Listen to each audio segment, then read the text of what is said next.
I'm Leah, and my question is, what role do epigenetic processes play on the onset and progression of neurodegenerative diseases?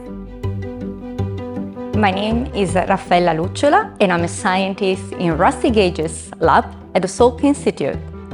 All right, the question was, what role do epigenetic processes play in the onset and progression of neurodegenerative diseases? Thank you for this great question.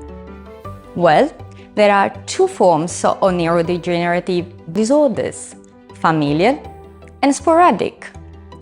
In the first one, genetics are involved, meaning that there are changes in some genes that should not occur, and they increase the likelihood the person will develop the disease.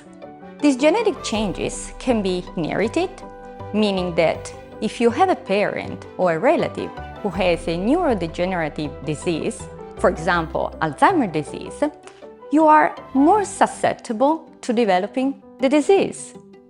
But this does not mean you will necessarily get the disease.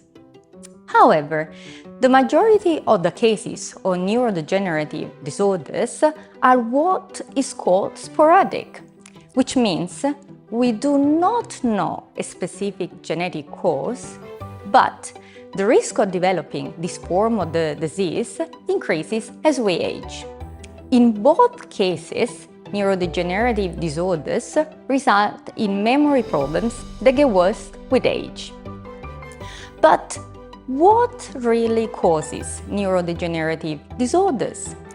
There are different theories about why certain individuals develop some diseases while others are more resistant. A growing body of scientific evidence is highlighting the role of epigenetics as a contributor to the onset and progression of these diseases. The term epigenetic derives in part from the Greek suffix epi, meaning above genetics, referring to alterations that occur on top of our genetic code. Epigenetic modifications are defined as chemical groups added on top of the DNA regulating certain genes so that they become activated or silenced. Activating or silencing gene will depend on whether the gene is necessary for the healthy cell function. However, incorrect epigenetic modifications can occur. For example, methylation is a kind of epigenetic modification that silences some genes whose functions are not required. In brain cells, a decrease in methylation has been observed during aging and in patients with Alzheimer's disease.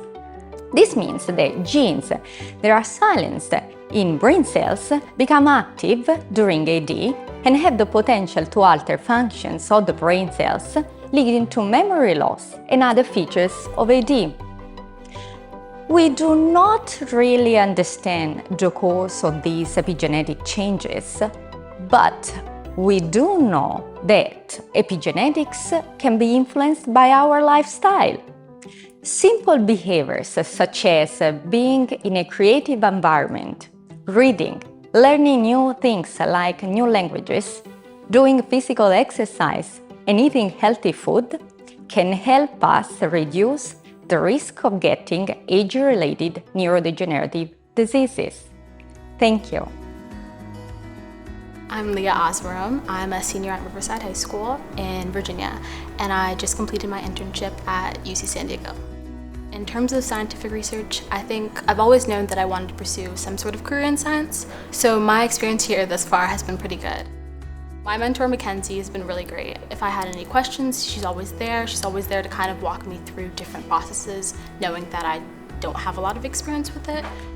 I think it's hard for people to want to pursue careers in STEM, because I think even for me, even if I don't decide to pursue a career in research, I had some sort of experience with just science in general, and I didn't know if I really had what it took to do that.